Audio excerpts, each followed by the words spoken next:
Advocate पंडित अश्विनी मुदगल जी से ही, क्योंकि वो देवबंद के हैं, जमीयत उलमा से जुड़े हुए हैं और कई साल बचपन और पढ़ाई भी उनकी वहीं पे हुई है। तो मैं ये समझना चाहता हूँ कि बार बार इस प्रकार के सवाल उठते हैं अश्विनी मुदगल जी, तो ये कौन लोग होते हैं और क्यों उठाते हैं, और क्या ये वाकई में जो बातें अरशद भज्जी ने कही जब कह दी तब क्लियर हो गई, तो फिर ये बार बार तालिबान को और देवबंद को क्यों जोड़ा जा रहा है? तुझसे बिछड़ के हम भी मुकद्दर के हो गए, तुझसे बिछड़ के हम भी मुकद्दर के हो गए, फिर जो भी दर मिला उसी दर के हो हम गए। उसी पे हो। तो कहने का मंशा ये है, अगर आप तारीख उठा के देखेंगे तो 1857 में जब गदर हुआ, हाँ आखिरी बादशाह बहादुर शाह जफर थे। हाँ हुकूमत किसकी थी? मुस्लिम की, मुगलों की। तो मुसलमान आखिरी वक्त तक ये समझता रहा कि अंग्रेजों ने हमसे हुकूमत छीनी है, क्योंकि बहादुर शाह जफर थे। तो उस टाइम जब गदर हुआ तो 40,000 मौलवी, उनकी गर्दनें कट गई और उन्हें पेड़ों पर टांग दिया गया।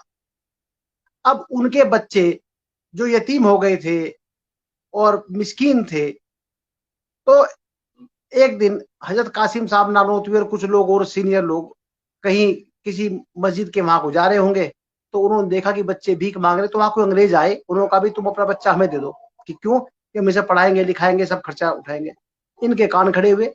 इन्होंने कहा इसका मतलब हमारे तो कत्ल किया, हमारे बच्चों को यतीम किया, और हमें अभी ये अंग्रेज बूट शूट बना देंगे। तो एक ख्याल आया कि क्यों ना हम भी ऐसा करें। फिर बाद में हजरत कासिम साहब नानोतवी, रशीद अहमद गंगोई रहमतुल्लाह अलैह, बहुत सारे लोग थे।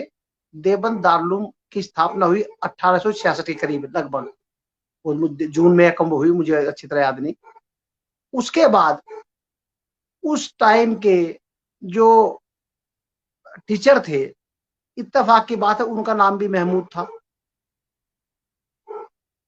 और जो उनके शागिर्द हुए उनका नाम भी महमूद था, महमूदुल हसन।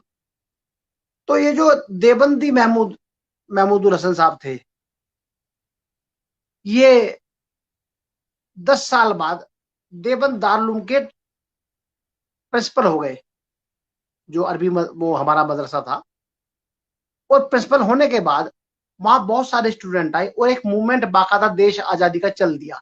देवबंद दारुल की बड़ी जबरदस्त कुर्बानी है। रेशमी रुमाल की तहरीक, चूंकि लोग तो जानते नहीं कि रेशमी रुमाल क्या था, उसकी तहरीक क्या थी, ओबेदुल्ला सिंधी कौन थे, हामिदुल्ला गाजी कौन थे, मोहम्मद मियां अंसारी कौन थे। उन्हें लोगों को मुस्लिम, चूंकि मुस्लिमों का अपना मामला है कि वो बेचारे अपना प्रचार प्रसार कर ही नहीं पाते, बता ही नहीं पाते अपनी बात को, कि भाई शाहनवाज मिर्जा महमूद कौन थे, मीर नवाब का जो कौन थे। तो उसी टाइम में आप आबिदुल्ला सिंधी एक सरदार परिवार से आए थे और जो बड़े प्रभावित थे, वो दारुल में आए। उनकी और इनकी ऐसी अंडरस्टैंडिंग हुई महमूदुल हसन साहब की, इन्हें उस टाइम शेखुल हिंद, पूरे हिंदुस्तान का शेख, शेख गुरु के मायने में आता है, शेखुल हिंद का खिताब था। और दोनों गुरु चेलों का ऐसा सिस्टम बैठा कि पूरी दुनिया में तहलका इन्होंने मचा दिया। और पहले राजा अफगानिस्तान के राजा महेंद्र प्रताप सिंह को बनाया अब्दुल्ला सिंधी ने, और सरकार बनी वहां आजाद सरकार, 1919 की बात है ये, लगभग लगभग उस पीरियड में ये लोग काम कर रहे थे। तो उस जमाने में अब अब्दुल्ला सिंधी को तो मरे हुए भी 100 साल हो गए। अब उनके बच्चों के बच्चों के बच्चे जो होंगे, जो नस्ल है, वो नस्ल अपने आप को आज भी जो मोहम्मद हसन साहब थे यहाँ के, उनसे ही मुंसलिक समझती है। जैसे गुरु शिष्य परंपरा जो है, जिसे पीरी मुरीदी कहते हैं, आप अच्छी तरह समझेंगे पीरी मुरीदी क्या होती है। इसी तरीके से महमूदुल हसन साहब, जो कि उस टाइम शेखुल हिंद का खिताब जिन्हें था, उनके शागिर्द थे अब्दुल्ला सिंधी और मोहम्मद मियां अंसारी।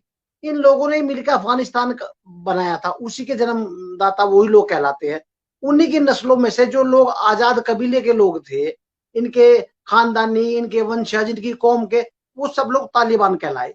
और तालिबान क्या है? असल में तालिबान स्टूडेंट को कहते हैं, तालिब इल्म जो है स्टूडेंट है, और तालिबान स्टूडेंट का बहुवचन है कि बहुत सारे स्टूडेंट, बहुत सारे तालिबान।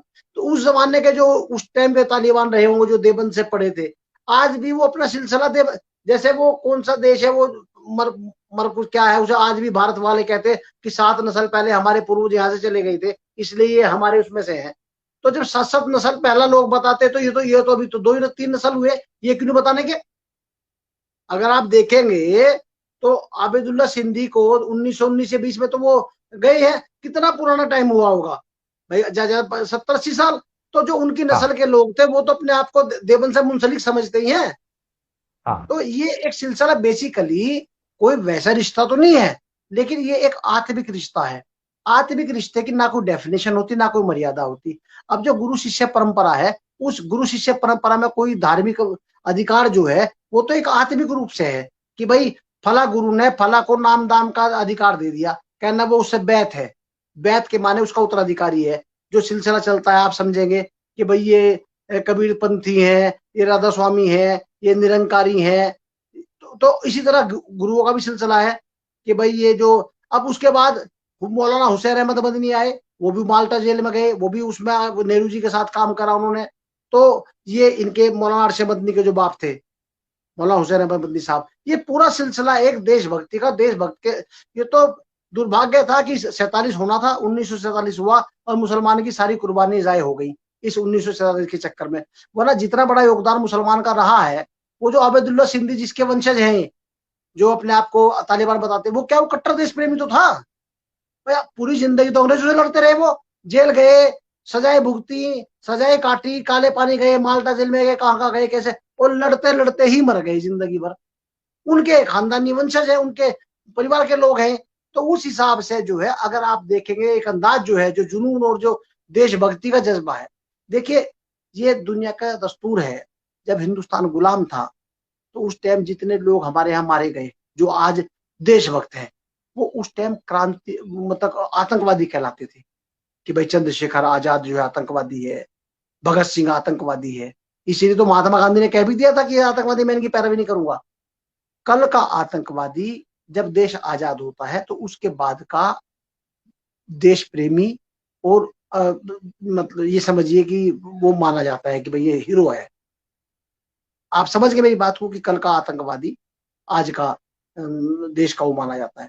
इसी तरीके से जब ये तालिबान लड़ रहे थे, जो तालिबान उस टाइम जब इनकी अफगानों की सरकार थी तो वो आतंकवादी था। अब कब्जा कर लिया तालिबानों ने, अब वही आतंकवादी जो है वही देश प्रेमी कहलावेंगे जब लिस्टें बनेंगी कि भाई इतने लोगों ने कुर्बानी दी है। ये तो दस्तूर रहा है भाई। पंजाब में खालिस्तान में जिस टाइम इतने हजारों पंजाब सरदार मरे, अगर खुदा ना खास्ता ईश्वर ना करे कभी पंजाब बन जाता अलग स्टेट अलग सूबा, तो वही तो देश प्रेमी होते जो जो मरे हैं। जज्बा तो उनका देश के लिए ही था ना। तो जिसे हम आतंकवाद आज कह रहे हैं वो तो वक्त और हालात की नजाकत है। उस नजाकत को देखते हुए ये समझना चाहिए कि तालिबान जो है वो कट्टर क्यों है। वो कट्टर वो कोई वो तो अपने अब देखिएगा पहले तालिबान की तो हुकूमत थी। अमेरिका ने जिसे कब्जा किया था उस टाइम तालिबान जो था शुरू में, अब दोबारा फिर वो अपने आप आ गया। वो तो ताल की बात है, बीच में अफगानी आ गए थे फिर तालिबान आ गए।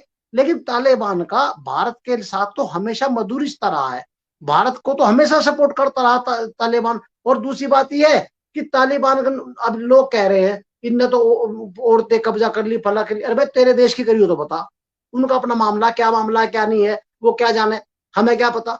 हमारे देश का तो मामला ठीक है।